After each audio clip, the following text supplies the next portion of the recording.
निश्चित सन्माननीय राजसाहेबांच्या आदेशाने सगळ्यांसाठी हे पत्रक काढलेलं आहे आणि या पत्रकामध्ये राजसाहेबांच्या आदेशाने सगळ्यांना विनंती केली आहे की 5 तारखेला येताना कोणीही पक्षाचा बिल्ला, झेंडा, चिन्ह, मफलर, टी शर्ट, पक्षाचं नाव असलेलं हे कोणी त्याचा वापर करू नये, कारण हा शेवट मराठी माणसाच्या विजयाचा मेळावा आहे. हा कुठल्याही पक्षाचा मेळावा नाहीये. त्या पद्धतीचे सूचना होत्या, त्या सूचनांच्या संदर्भातलं हे पत्रक काढलं. मिराडोरचा जे व्यावसायिक आहेत त्यांनी मिराडोरची दुकानं बंद केलेली. मला असं वाटतं ही पूर्ण घटना पहिली आपण समजून घेतली पाहिजे की काय झाले.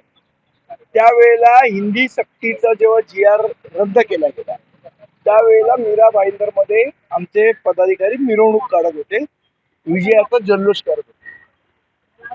कोणतरी मला वाटतं 2-3 लोक तिथे त्या दुकानामध्ये पाण्याची बॉटल घेण्यासाठी तिकडे गेले.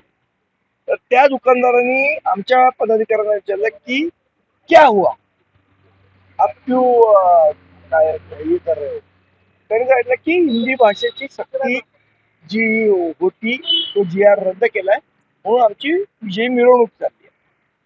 तर तो दुकानदारांनी आगाऊपणा करून आमच्या पदाधिकाऱ्यांना विचारलं मीरा रोड में मराठी का चलती है या तो हिंदी ही चलती है. त्याच्यावरनं बाचाबाची झाली. तो अख्खा व्हिडिओ आहे. मला असं वाटतं आपण व्हिडिओचा फक्त मारतानाचा पार्ट दाखवत आहे. त्याच्या आधी त्यांनी काय आगाऊपणा केलाय तो पाहिजे तर तो व्हिडिओ मी आपल्याला पाठवतो, त्याच्यात आपण बघा अशा पद्धतीने मुजोरपणे तो बोलतोय. आणि जिथे मुजोरपणा दाखवतील तिथे मग आम्ही हात जोडून विनंती करतो, जर नाही ऐकलं तर हात सोडून करतो.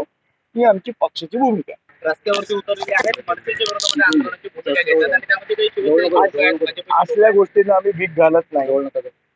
मराठीचा अपमान करण्याचा प्रयत्न केला तर कानाखालीच पडेल. मध्ये भूमिका काय असेल? आमची भूमिका मराठीच्या बाजूनी आहे आणि मराठी भाषेचा अपमान सहन केला जाणार नाही ही आमची भूमिका. पुण्यात सुद्धा राज ठाकरेंबद्दलचे जे काही आक्षेपार्ह पोस्टर लावण्यात आले होते त्याच्यानंतर मनसे आक्रमक झाले. ते पुण्यात सुद्धा सतत असे मनसे तुमच्या पक्षप्रमुखांवर आणि आमच्या पक्षप्रमुखांवर कोणी वाईट जर प्रतिक्रिया देत असेल तर त्याची प्रतिक्रिया येणार, क्रियेला प्रतिक्रियाही होणार.